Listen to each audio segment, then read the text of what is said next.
Meow.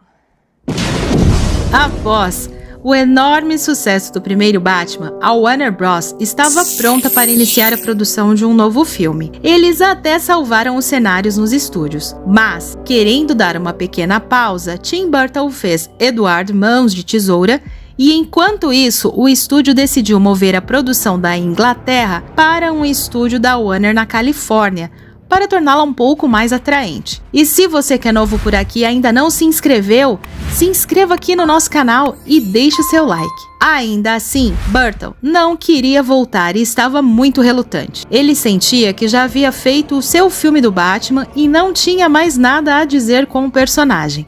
As coisas mudaram quando o estúdio abordou e deu liberdade total criativa para fazer do filme. Simplesmente um filme de Tim Burton. Isso mesmo. E isso permitiu que Burton realmente abraçasse todas as suas tendências estranhas e criasse algo completamente único. Eles também rebaixaram Peter Gruber e John Peters de produtores para produtores executivos. Burton até pediu que Peters fosse banido do set devido aos desentendimentos criativos que ele havia tido com Tim no filme original. E assim, Burton concordou. E então, um novo roteiro foi desenvolvido e o estúdio queria, dessa vez, o Pinguim como principal vilão, enquanto Burton e Han queriam a Mulher Gato. Para agradar ambas as partes, tanto a Mulher Gato quanto o Pinguim foram usados na história.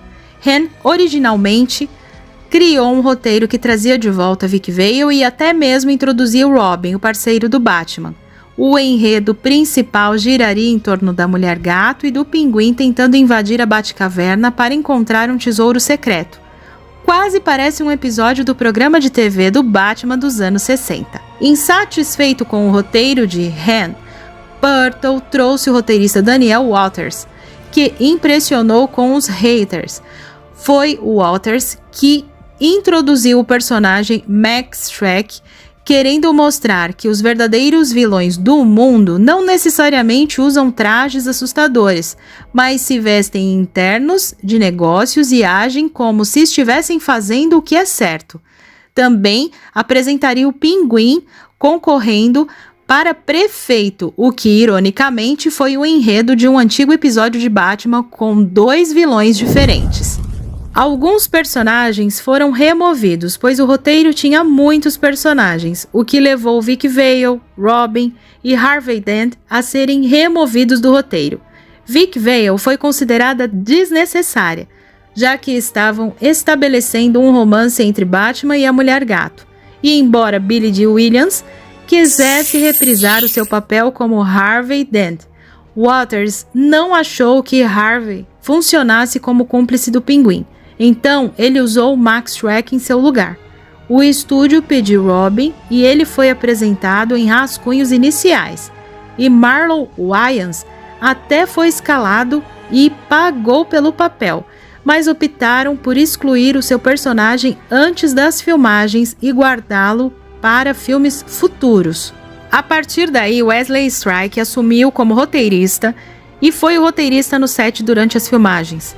Burton e Strike decidiram focar na história de Oswald Cobblepot, também conhecido como o Pinguim, tentando se tornar prefeito, enquanto secretamente planejava matar todos os filhos primogênitos de Gotham. A campanha do Pinguim é financiada pelo empresário corrupto Max Shreck, que tentou matar sua assistente Selina Kyle. Em vez disso, ela renasce como a Mulher Gato e está sedenta por vingança. Batman é encarregado de detê-los enquanto um romance complicado se forma com Kyle. Um dos aspectos mais fascinantes que Burton buscou explorar foi o paralelo entre Bruce Wayne e Oswald Cobblepot. Ambos eram filhos da elite de Gotham, mas saíram disso em lados opostos da tragédia. E a principal diferença entre os dois parece ser o amor dos pais. Bruce tem seu forte senso de moral e justiça por causa da orientação de seus pais, e Oswald, por outro lado, foi abandonado por seus pais e deixado para se virar sozinho. Não é difícil ver que um ser se torna um herói e o outro se torna um vilão. É um dilema intrigante, mas Burton ainda teve que garantir que tivesse os atores certos para interpretá-los. Retornando ao papel de Bruce Wayne, o Batman estava Michael Keaton. Ele havia conquistado uma legião de fãs com sua atuação e recebeu um aumento significativo para isso. Mas mesmo assim, Keaton teve dificuldades em retornar ao papel, pois nunca havia participado de uma sequência. Ele se viu parodiando sua performance original no primeiro dia de filmagem. Após algumas reflexões, Keaton decidiu abraçar o personagem como se fosse a primeira vez, o que torna seu Bruce Wayne um pouco mais leve e brincalhão do que o mostrado anteriormente. Danny DeVito era realmente a única pessoa considerada para o papel do Pinguim. Até mesmo as conversas informais o consideravam ideal para o personagem. E ele foi o único ator ditado pelo estúdio. A representação dele é diferente de qualquer coisa vista nos quadrinhos. Enquanto a versão Burgess Meredith do personagem apresentava uma mentalidade de chefe de máfia, a versão de DeVito é um psicopata puro. Ele mata sem pensar e deseja uma vingança brutal contra aqueles que o prejudicaram. Essa maldade se reflete à sua aparência física, né? Como ele se assemelha a um pinguim, com o seu nariz grande e suas asas. É um design de personalidade espetacular e uma das muitas razões pelas quais o Pinguim é tão memorável. A especulação em torno do personagem havia sido tão intensa e a produção tão secreta que, quando fotos do set foram vazadas, a Warner Bros. Contratou um detetive particular para descobrir quem as vazou. Parece algo que a Marvel faria hoje em dia. O papel da Mulher Gato e sua alter ego, Selina Kyle, foram originalmente escalados com Annette Bening. Mas pouco antes da produção, Bening teve que ligar para Burton para informar que estava grávida. Dada a quantidade de cenas de ação, então ela teve que ser substituída. Então, Michelle Pfeiffer vestiu o traje justo da Mulher Gato e trouxe muitos momentos icônicos por conta de sua interpretação. Lembra daquela cena dela chicoteando as cabeças de 4 manequins? Pois é, Pfeiffer fez isso na primeira tomada. Ela realmente incorporou o papel. Sua transformação de uma secreta dócil para a icônica ladra de gatos é brilhante. Mais de 60 trajes de gato foram usados durante a produção, e eles constantemente se rasgavam, a um custo de $1.000 cada. Não era barato, mas o seu comprometimento com o papel era inabalável. E aqui está um detalhe super interessante. Lembram daquela cena onde ela engole o pássaro no filme? Pois é, aquela cena é real, não era uma marionete ou algo do tipo. Pfeiffer achou que parecia falsos demais, então ela optou pelos pássaros de verdade. Pois é, Michael Gold retornou ao papel de Alfred, desempenhando o mesmo papel de sempre, auxiliando Bruce. Ele ainda oferece alguns dos melhores momentos, mas ainda assim seu papel parece um pouco menos desenvolvido. Christopher Walken foi escalado como Max Schreck, o empresário que ajudou a financiar a louca corrida de campanha do Pinguim para prefeito. Inicialmente, Burton queria David Bowie para o papel, mas ele recusou para aparecer em Twin Peaks, Os Últimos Dias. A principal razão de Burton para não querer o Walken foi bastante simples. Ele tinha medo. Sim, ele tinha medo dele. Eu diria que essa característica assustadora certamente se encaixou no papel. Paul Rubens apareceu na abertura como Sr. Cobblepot, o terrível pai de Oswald. Originalmente, Burton queria que Burgess Meredith pudesse interpretar o papel, mas Meredith havia sido o Pinguim na antiga série do Batman de Adam West, o que teria sido uma boa referência. Mas a sua saúde debilitada o impediu de assumir o papel. Pat Hingle retornou como comissário Jim Gordon, mas ele continua tendo muito pouco a fazer. Burton criticou o processo de pré-produção deste filme, já que era uma franquia em crescimento. Ele teve reuniões com executivos de brinquedos sobre personagens que ainda estavam em desenvolvimento. De repente, decisões criativas estavam sendo tomadas para satisfazer uma forma totalmente diferente de receita além das vendas de ingressos. O traje do Batman foi redesenhado, mas eles mantiveram a aparência geral do primeiro filme. A anatomia humana da armadura foi substituída por um estilo mais moderno. Eles também buscaram torná-lo um pouco mais funcional para Keaton e seu dublê. Essas pequenas mudanças estão por todo o filme, incluindo a grande transformação do Batmóvel, no entanto, no segundo ato. O designer de produção Anton Furst não pôde retornar, apesar de ter vencido um Oscar pelo primeiro filme devido a obrigações contratuais.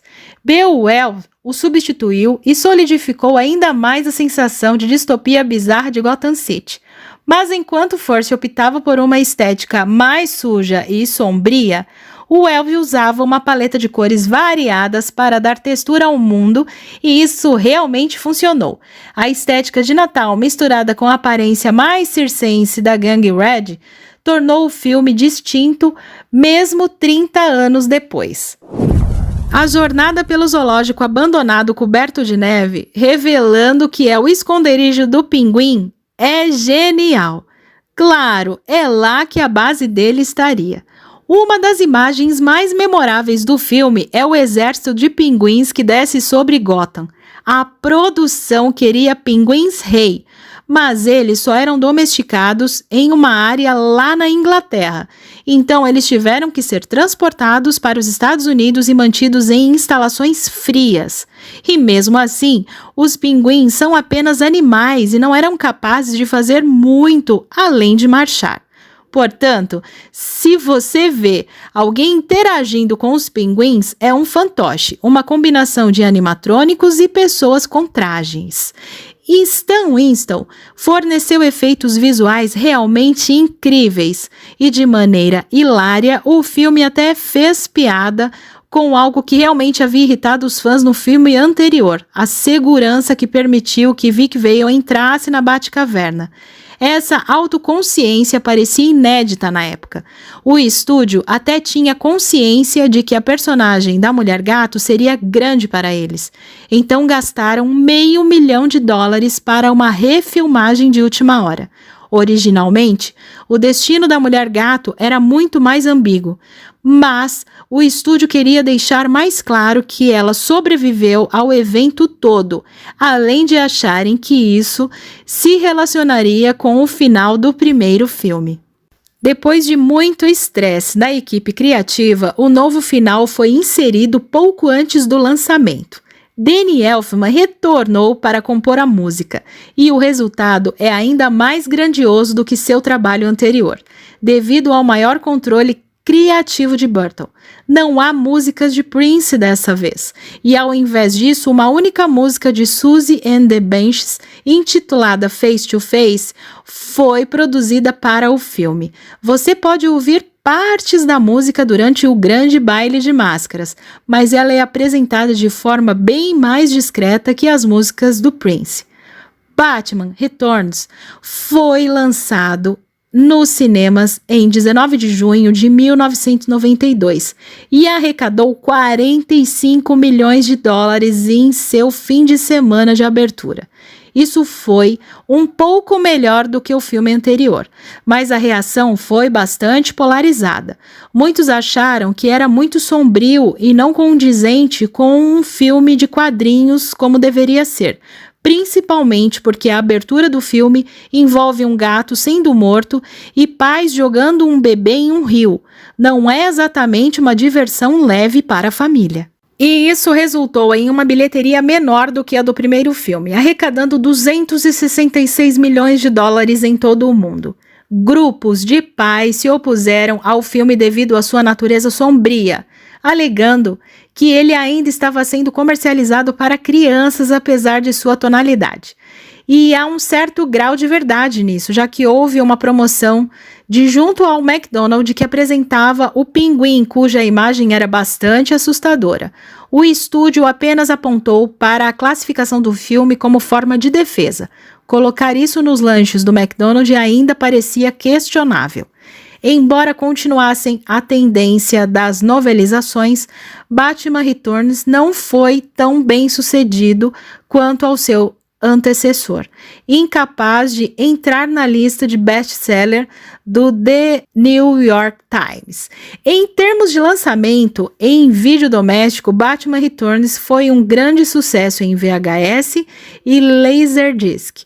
Infelizmente, a última vez que a Warner realmente fez algo com o filme foi em 2005, isso mesmo.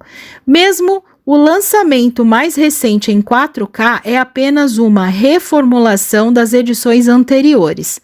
Dada a paisagem recente dos filmes de quadrinhos, seria interessante ver uma retrospectiva mais moderna do elenco e dos criadores. Seria uma pena se eu não falasse sobre a tremenda influência de Batman Returns na série animada de Batman, com a trilha sonora de Danny Elfman. A série se inspirou muito em Burton, ao mesmo tempo que explorava profundamente as origens dos quadrinhos. Frequentemente é considerada o padrão de qualidade para as mídias do Batman, e isso não teria sido possível sem os filmes do Batman de Burton. Michael Keaton apareceu no filme The Flash ao lado de Ezra Miller e vestiu o traje do Batman mais uma vez. Embora Michelle Pfeiffer nunca tenha voltado ao universo DC, ela está atualmente no MCU como Janet Van Dyne, a Vespa original em Homem-Formiga. Embora nenhum dos principais membros do elenco tenha aparecido em outro trabalho da DC, você pode reconhecer um dos palhaços do Pinguim, que é o Doug Jones. Você pode reconhecê-lo como a criatura de A Forma da Água, Abe Sapien de Hellboy, ou até mesmo como um dos melhores vilões de Buffy. Embora Batman Returns de Tim Burton tenha sido mais sombrio do que a maioria esperava, é essa tonalidade única que realmente o destaca. E se você gostou desse vídeo, confira o primeiro vídeo dessa série de Batman de Tim Burton, que está aparecendo aqui na tela para vocês. Eu vou ficando por aqui e a gente se vê no próximo vídeo. Até mais, pessoal. Tchau, tchau!